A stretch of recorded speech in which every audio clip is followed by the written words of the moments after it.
Build systems for your business from day one. The easiest time to create a business that's gonna work is before you open it. I always go back to my very first restaurant. And I remember a customer saying to me once, you know, you've gotten really good at this. I think you'll be successful in this business. And at the time, that restaurant wasn't in an awesome location. We had a lot of customer loyalty, but the growth just wasn't really there. And I was basically saying, like, I just don't know. And they said to me, they were much older than I was. I think they were successful in their own right. They sort of kicked me a little bit of game. In real time, they said, well, no, I don't necessarily mean you'll be successful with this one. I think you're gonna be successful in this business. And they said, take everything that you learn, and when you open something else, just start it with all the information that you've already learned. So the biggest thing that I've learned is you have to build systems from day one. People that bring ideas to me and want me to sort of flush it out with them as a consultant, they'll come up with ideas that are flawed from day one. And they think that volume is gonna fix those problems. But what they don't understand is if your system is flawed, volume is gonna exacerbate your problems, not fix your problems. So you build systems from day one that make sense. If you feel like you can't charge the price you need to keep your food costs at the percentage that you need them to be at in order to succeed, do not assume that you can just get successful enough that you will up your prices. Build a system from day one that works. The biggest thing that I find in the restaurant industry when it comes to systems is inventory management systems, cash control systems. I always like to say, don't trust your employees. Trust your systems. And that's not because I don't trust my employees. As people, I'm a very trusting person, so I trust a lot of people around me. But there are a lot of business owners that spend a lot of energy watching their people and sort of saying, well, I trust that one, I don't trust that one. And I always tell them, I don't trust employees, I trust systems. You build a system in place that protects your business.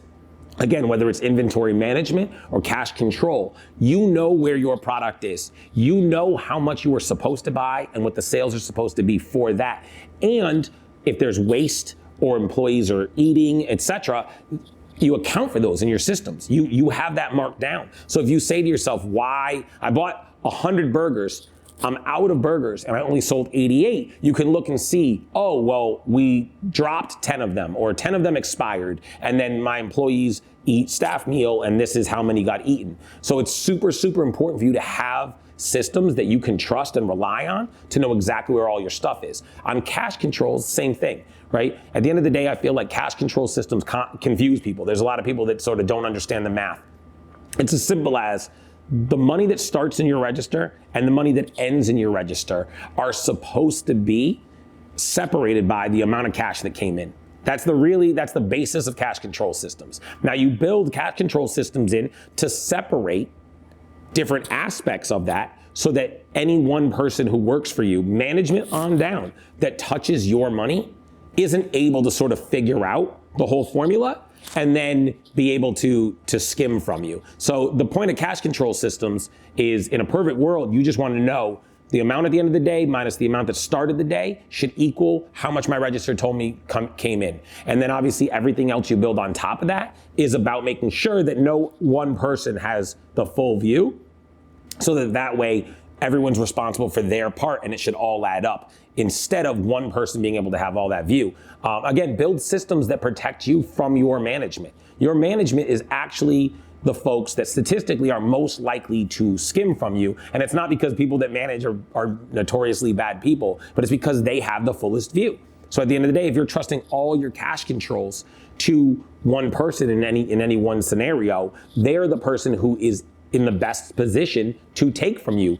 You don't have to trust them or not trust them if you trust your systems. Build good systems, build them from day one. If they don't work at $100 in sales, they won't work at $1 million in sales. And that's super important to know from day one.